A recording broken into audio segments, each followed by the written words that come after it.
அழகான காஞ்சியில் புகழாக வாழ்ந்திடும் அம்மை காமாட்சி உமையே, அம்மை காமாட்சி உமையே, அம்மை காமாட்சி உமையே. நமஸ்காரம். காமாட்சிங்கிரா சேனல் சார்பாக போன எபிசோடில் நம்ம ஒவ்வொருத்தர் வீட்லேயும் கண்ணுக்கு தெரியாத ஒரு கிரக தேவதை இருக்குது, நம்ம வீட்டினுடைய தேவதை. அது நாம் என்ன பண்ணாலும் நமக்கு ஆசீர்வாதம் ததாஸ்துன்னு சொல்லி ஆசீர்வாதம் பண்ணும். அதனால் கெட்ட வார்த்தைகளை பேசக்கூடாது, கோபப்பட்டு யாருக்கும் சாபனை கொடுக்கக்கூடாது. அந்த கிரக தேவனுடைய ஆசீர்வாதத்தை வாங்கிட்டு நாம் எல்லாம் சௌக்கியமாக இருக்கணும் அப்படிங்கிறத பற்றி பார்த்தோம். இப்போ இந்த எபிசோடில் இந்த ஜன்மா ஏற்படுறதுக்கு காரணம் நம்முடைய கர்மா தான் அப்படின்னு நம்ம சாஸ்திரம் சொல்கிறது. கர்ம பலனுக்கு ஏற்றபடி தான் இந்த தேகம் நமக்கு அமையிடுது. மகாபரிவா கிட்ட ஒரு பக்தர் ஒருத்தர் ரொம்ப மகாபரிவா கிட்ட ஈடுபாடு கொண்டு வரவர்.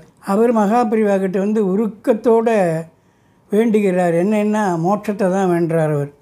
அப்போ அவருக்கு மகாபரிவா என்ன வழியை காட்டினா அப்படிங்கிறதையும் இதில் பார்க்க போகிறோம். அத்தோட சாத்வீக தியாகம் அப்படின்னு நம்ம முன்னோர்கள் சொல்லியிருக்காங்கலாம், அதையும் கொஞ்சம் இந்த எபிசோடில் பார்க்க போகிறோம்.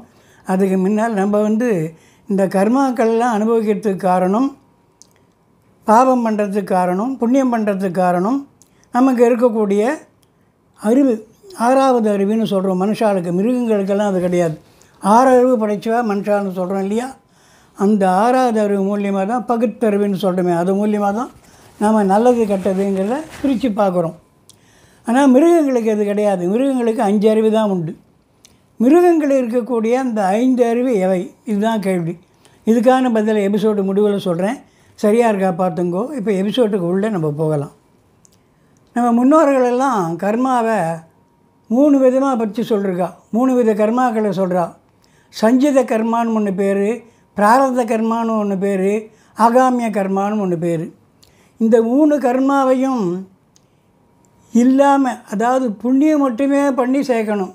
கர்மா பண்ணுறதுன்னா புண்ணியம் பண்ணணும், பாவம் பண்ணக்கூடாது. அப்படி இந்த 3மே நில் பேலன்ஸில் இருந்ததுன்னா நம்ம மோட்சத்துக்கு போகலாம். அதுக்கு நாம் என்ன பண்ணணும் அப்படிங்கிறதுக்கும் ஒரு வழியை நம்ம முன்னோர்கள் சொல்லியிருக்கா. சாஸ்திரம் என்ன சொல்கிறதுன்னா, நம்ம பண்ணக்கூடிய கர்ம பலன்தான் ஜன்மாவை கொடுக்கறதுன்னு சொல்கிறது. தர்ம வழியில் நடக்கணும். தர்ம வழியில் நடந்தால் புண்ணியங்கள் சேரும், அதர்ம வழியில் நடந்தால் பாவங்கள் சேரும். அதனால் தர்ம வழியில் நடந்து புண்ணியத்தை சேர்க்கணும்னு சொல்லியிருக்கு. ஆனால் நம்ம வாழ்க்கையில் பார்க்குறோம், கண்ணு முன்னால் ஒருத்தன் அவன் வந்து எல்லாருக்கும் கெடுதி பண்ணுறான், முரட்டுத்தனமாக நடந்துக்கிறான், கொஞ்சம் கூட இரக்கம் இல்லாமல் இருக்கான், தர்மம் பண்ண மாட்டேங்கிறான், ஆனால் சௌக்கியமாக இருக்கான். இன்னொருத்தன் ரொம்ப சாத்வீகமாக இருக்கான், ஓடி ஓடி எல்லாருக்கும் உழைக்கிறான், யார் என்ன சொன்னாலும் கேட்குறான், அவன் கஷ்டத்தில் இருக்கான். அப்போ இது என்ன காரணம்னா, இதுதான் கர்ம பலன்னு சொல்கிறான். பூர்வ ஜென்ம பலன். போன ஜென்மத்தில் நம்ம என்ன பண்ணோமோ அதனுடைய பலன் இந்த ஜென்மத்தில் வந்து அனுபவிக்கிறோம். இந்த ஜென்மத்தில் நாம் நல்லது பண்ணி அடுத்த ஜென்மத்தில் நல்லது அனுபவிக்கலாம், இந்த ஜென்மத்திலே கூட அனுபவிக்கலாம். ஆனால் அந்த பாவம் இருக்கு இல்லையா, அந்த கர்மாவை கழித்து தான் தீரணும். அதை தான் 3 விதமாக சொல்கிறாங்க. சஞ்சித கர்மாங்கிறது என்னென்னா, நம்ம பிறந்ததுலேருந்து ஒவ்வொரு ஜென்மாவும் எடுக்கணும் இல்லையா, அந்த எல்லா ஜென்மாவிலையும் பண்ணக்கூடிய கர்மாக்கள்லாம் அப்படியே சேர்ந்துட்டே வரும். காம்பவுண்ட் இன்ட்ரெஸ்ட் மாதிரி சேர்ந்துட்டே வரும். அதை மகாபரிவா மூட்டைன்னு சொல்லுவாள். அதை ஒவ்வொரு ஜென்மாவிலையும் கொஞ்சம் கொஞ்சமாக கழிக்கணும், முடிஞ்சால் மொத்தமாக கழிச்சிடணும். சஞ்சித கர்மாங்கிறது அப்படியே தொடர்ந்து வரக்கூடியது. பிராரத்த கர்மாங்கிறது இந்த ஜென்மாவில் நம்ம வந்து கழிச்சிட வேண்டியது. இந்த உடம்பு இருக்கு இல்லையா, இந்த திரேகம் போயிட்டால் பிராரத கர்மாவும் போயிடும். ஆகாமிய கர்மாங்கிறது என்னன்னு கேட்டால், நாம் பிறந்த இங்கே வளர்ந்துக்கிறோமே இந்த காலத்தில் நம்ம பண்ணக்கூடியது கர்மா, இனிமேல் பண்ண வேண்டியது. அதில் வந்து நம்ம ஜாக்கிரதையாக இருக்கணும். நம்ம கையில் இருக்கக்கூடியது அதுதான். அதனால் நம்ம பண்ணக்கூடியதெல்லாம் நல்ல விஷயங்களாக புண்ணிய காரியமாக பண்ணோன்னு வச்சுங்கோ, நமக்கு புண்ணியம் சேர்ந்துனே போகும். எது எப்படி இருந்தாலும் நம்ம வந்து புண்ணியங்கள் நிறையா பண்ணிவிட்டு பாவம் கொஞ்சம் பண்ணாலும் அந்த பாவத்தையும் கர்மிக்கணும்னு தான் சொல்கிறது. அதனால் இந்த சஞ்சித கர்மா, பிராரப்த கர்மா, ஆகாமிய கர்மா, இந்த 3 கர்மாவுமே இருக்கு இல்லையா, இது எல்லாமே நில் பேலன்ஸுன்னு சொல்லக்கூடிய அளவுக்கு ஒன்றும் இல்லை அப்படிங்கிற நிலை வந்தால் நம்ம மோட்சத்துக்கு போகலாம். அப்படி ஒரு நிலை வருமா அப்படின்னா வரும். அதுக்கு என்ன பண்ணணும்னு கேட்டாக்க முன்னோர்கள் என்ன சொல்கிறா, ஒரு நல்ல குருவை நம்ம அடையணும்.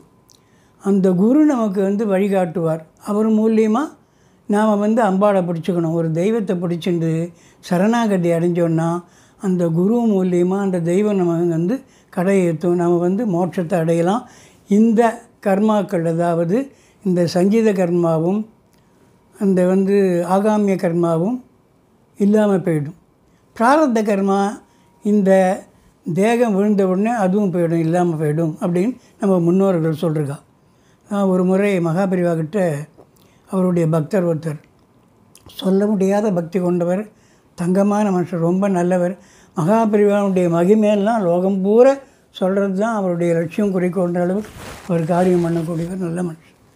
அவர் மகாபெரிவா கிட்ட இருக்கும்போது கொஞ்சம் கூட்டம் போயிரு, கொஞ்சம் பேர் இருந்தபோது அவகிட்டெல்லாம் சிச்சிண்டே இவர் யார் தெரியுமா என்னார் அப்படின்னு சொல்லி அவரை மகாபெரிவா அறிமுகப்படுத்தினா. அப்போ அவர் ரொம்ப உருக்கத்தோடு பெரியவா எனக்கு இதெல்லாம் வேண்டாம் பெரியவா, எனக்கு இந்த பேரு புகழ் இதெல்லாம் வேண்டாம், நான் என்ன கேட்குறேன்னு பெரியவாளுக்கு தெரியும், நான் ஏற்கனவே சொல்கிறேன் பெரியவா, எனக்கு அதுக்கு அனுகிரகம் பண்ண கண்ணீர் விடுற மாதிரி கேட்டார். பெரியவா ரொம்ப கருணையோடு, எல்லார்கிட்டையும் கருணையோடு தான் இருப்பாள் மகாபெரிவா. அவர்கிட்ட ரொம்ப கருணையோடு, நீ அம்பாளை பிடிச்சிக்கோ, அம்பாள்கிட்ட நீ கேளு, உனக்கோசரம் நானும் அம்பாள்கிட்ட பிரார்த்தனை பண்ணுறேன், எல்லாம் நல்லபடியாக நடக்கும் அப்படின்னு கருணையோடு சொன்னார். நிச்சயமாக மகாபெரிவா அவருக்கோசரம் பிரார்த்தனை பண்ணிருப்பார். அவர் மோட்சம்தான் அடைஞ்சிருப்பார். அதுதான் நல்ல குரு அமைக்கணும். குருவை பிடிச்சிண்டு அம்பாளை பாதத்தை பிடிச்சிண்டா நம்ம இந்த கர்மாவெல்லாம் கழிச்சுட்டு மோட்சத்துக்கு போயிடலாம். ஆனால் நமக்கு மகாபெரிவா மாதிரி குரு கிடைக்கணும். அத்தோடு அவரை மாதிரி நம்ம பரிசுத்தமான ஆத்மாவா, எப்படி எந்த விதமான இது இல்லாமல் பெரிவாளே கதி தெய்வமே கதின்னு இருக்கக்கூடிய புக்தி நமக்கு இருக்கணும். அப்படி இருந்தால் நம்மளும் மோட்சத்தை தான் அடையும். ஆனாலும் இன்னொன்று சொல்கிறேன், நம்ம பெரியவாள்லாம் என்னென்னா, சாத்வீக தியாகங்கிறது ஒன்று. இந்த தியாகம் என்னன்னு கேட்டால், கர்த்தா கர்மா பலன் 3 இருக்கு இல்லையா. நம்ம என்ன பண்ணாலும் சரி அந்த தெய்வத்துக்கு அர்ப்பணம் பண்ணிடணும். பிறந்ததுலேருந்து எதுவுமே நமக்கு நினச்சக்கூடாது. பாவமோ புண்ணியமோ அது பகவானுக்கு அர்ப்பணம். ஒரு காரியம் பண்ணுறோம், ஒரு கர்மா பண்ணுறோம், அந்த கர்மாக்கான பலன் பகவானை சேர்ந்தது. இப்போ கூட பார்த்திங்கன்னா பழைய காலத்து மனுஷா கோவிலுக்கு போனாங்கன்னா பாமர ஜனங்கள் அர்ச்சனை பண்ணும்போது யார் பேரில் அர்ச்சனைன்னு கேட்பார் அர்ச்சகர். சுவாமி பேர்லேயே பண்ணிவிடுவோன்னுவா. அதான் விஷயம் தெரிஞ்சோ தெரியாமலோ அவள் என்ன பண்ணுறா, அர்ப்பணம் பண்ணிடுறா, எல்லாம் பகவானுக்கு தான் அர்ப்பணம். அதுதான் சாத்வீக தியாகன்ற பேர். இந்த சாத்வீக தியாகன்றது எல்லாத்தையுமே அர்ப்பணம் பண்ணுறது பகவானுக்கு, எல்லாம் சர்வம் கிருஷ்ணார்ப்பணம் அப்படின்னு அர்ப்பணம் பண்ணுறது அப்படின்னு முன்னோர்கள் சொல்கிறா. இப்போது நான் ஆரம்பத்தில் கேட்ட கேள்விக்கான பதில் சொல்கிறேன். விலங்கினங்களுக்கு 5 அறிவு தான் இருக்குதுன்னு சொல்கிறேன் இல்லையா. அது பார்க்கறது, கேட்கறது, முகர்றது, ஸ்பரிசம், சுவை, ருசி அனுபவிக்கிறது, இதுதான் 5 அதுக்கு உண்டாது. இப்போது இந்த வாரம் காஞ்சிபுரம் காமாட்சி கோயிலில் நடக்கக்கூடிய முக்கிய நிகழ்ச்சிகளை பார்ப்போம்.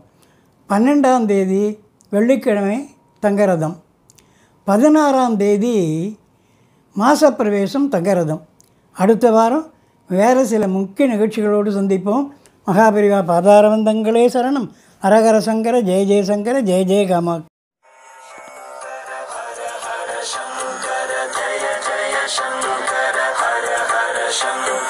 जय जय शंकर